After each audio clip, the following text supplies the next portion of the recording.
Hey, you there. Put down whatever you're doing. I'm gonna give you a science lesson. Come here. No, closer. Closer than that. Not that close, you fucking weirdo. God.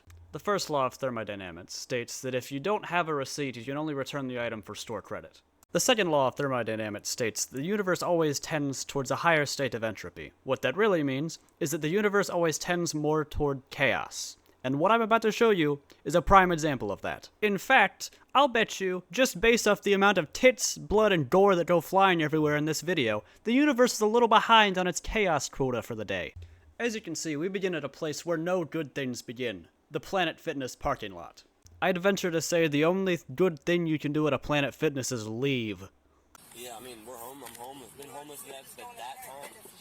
Yeah, I'm trying, hoping we can shower. Got your ID with you, ma'am? No, my ID got stolen. What's your social? What's that?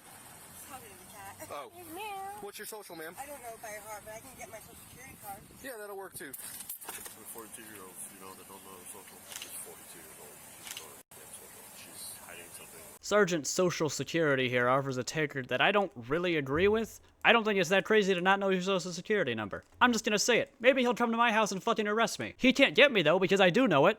Even though I won't really need to, because by the time I'm ready to draw off it, it'll be dead and gone, so that's pretty cool. He also says it really, high-horsed, really haughtily. Like, huh, you're 12 years old? By that age, I was already 15. I don't even know what I did. Okay, you're not wearing your seatbelt, so I'm allowed. If you're anything like me, you're probably wondering what on God's flaccid wiener a fucking Terminator is. Is it a fucking Claymore? Is it an EMP? Did he put fucking C4 on the under rim of his tire, maybe? Hell, for all I know, maybe he got the updated version. Maybe he put C5 under the car. Why am I being asked to remove myself from my home? It doesn't matter. It's still a motor vehicle, Yeah, okay? I understand. I know you're sleeping in it. I understand that you're telling me you're homeless, but it's still a motor vehicle. I can ask you to exit, which I'm doing that right now. I'm impressed by the audacity to try the old Breaking Bad defense. This is my own private domicile, and I will not be harassed. This is my own personal glory hole, and in my glory hole I will stay. Yeah, I'm trying to be cool. As it turns out, the Crusader of Cool here played it a little too cool. Get in the car. Get in the car. Unfortunately, the Claymore I was hoping for did not quite go off, but what did happen is the spiked dildo he threw under his tire was enough to pop it, so that's chill. Gonna go ahead and start checking off our Midwest bingo card here. At the moment, we're observing a road with plenty of patchwork, and yet somehow still the car is wobbling around like a fucking bobblehead. So you can go ahead and tick that off. We started at a Planet Fitness, so you can check that one off. Now we're in a construction zone that seems to be doing absolutely fucking nothing except protecting a pile of gravel in the middle of the road. Side note, why are there so many fucking cones? There are more cones in this fucking picture than there are atoms in the known universe. This place is basically OSHA's wet dream. Damn it. I don't know why he's so upset about this. I mean, I get it, but also, these fucking things are dangerous. Have you ever seen a police chase before? One wrong move in that thing and suddenly Bigfoot's fucking your wife and your frauds have been turned gay or some shit. I don't know why they need this goddamn red circle. I feel like it's pretty obvious. He's the only one driving on the wrong side of the road. This is like if I put a red circle with an arrow on all my fucking dick pics. Like, yeah, I think you know what you're supposed to be looking at. We're gonna slow it down here and give you the play-by-play right quick. The driver notices the rare invisible speed bump and feels the need to slow down immediately. He then tries to break the cop's ankles like he's playing basketball, but he's forgotten that he's missing a tire, so he just kinda misinputs and throws his car's ass in a circle. And then realizing he can't escape, he proceeds to immediately escape. Overall, just a good clean play from both sides. No flags, no fouls, nothing. All good.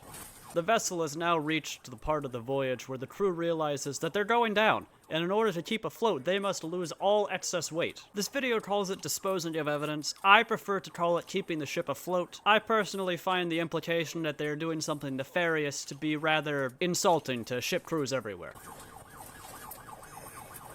This cop delivers the wimpiest fucking spiked strip deployment I've ever seen.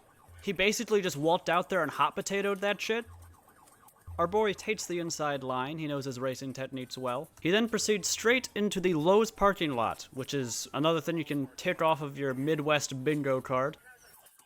He then proceeds to get hit by what is probably the cleanest pit I've ever seen in one of these. It almost obliterates a fire hydrant, though. Luckily for him, losing a tire automatically puts this car into off-road mode, so he's able to get away quickly. He He does a pretty sick drift, but he doesn't communicate well with his car, so he loses his hubcap. I'm assuming it just kind of lost the plot, maybe.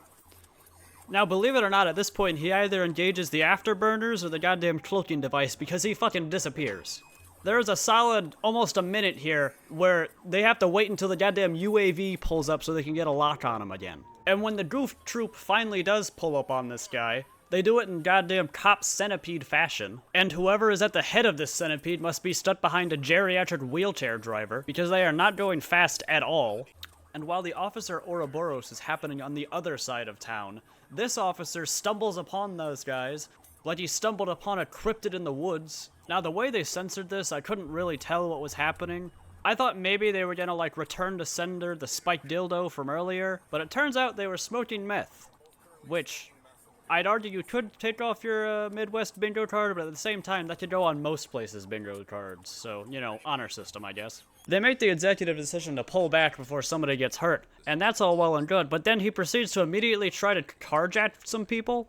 You can see here, I mean, he's not really carjacking, he's trying to steal their door handle, but you get the idea. The second one actually goes well. He scoots in sideways like Dominic Toretto, except with like 2 less cylinders. And then he proceeds to carjack them while making sure that his previous car hits their house as a little parting gift. And then as the cops scoot in, you see this guy shirtless on his porch, which I'd argue is another thing on your Midwest bingo card.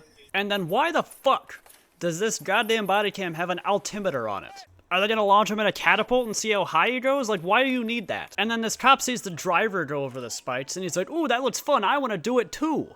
So then the goddamn troglodyte has to drop out of the chase like he's dropping out of a fucking race. And he keeps baiting out the cops with like these pseudo carjacking attempts where he's like, oh, you thought I was gonna steal their car, but I'm actually not, haha. And then he finally pulls up to this gas station for another carjacking attempt, which I don't know why this fucking guy is allergic to putting his cars in park. Like, it doesn't take that much extra time, dog. But to be fair, the carjacking attempt is actually quite successful. It was really easy. That's how I would react if I were a college douchebag and I saw a meth head run at me. His fatal flaw, though, was deciding to wave over his partner, who I think had just had enough of this shit. Like, I don't think her heart was in it from the very beginning. And then they finally get him in custody, and they have this really fucking amusing Xbox lobby style shit talk back and forth. He proceeds to say, and I quote, I'm homeless as fuck, which is a banger line. That sounds like something out of an Eminem song. But don't worry, this interaction gets even fucking better. I just want to speak to you. Yeah, what's up? Listen, please let me kiss him. I can't do that. Yes, you can. I can, but I won't. Yeah, I could let you kiss your wife. But fuck you, suck my dick, pussy. Which I thought was just a superb ending to this. You know the drill. I saw this, thought it was funny, thought I'd share it with you. Let me know if you got anything goofy you want me to cover. Other than that, fuck off.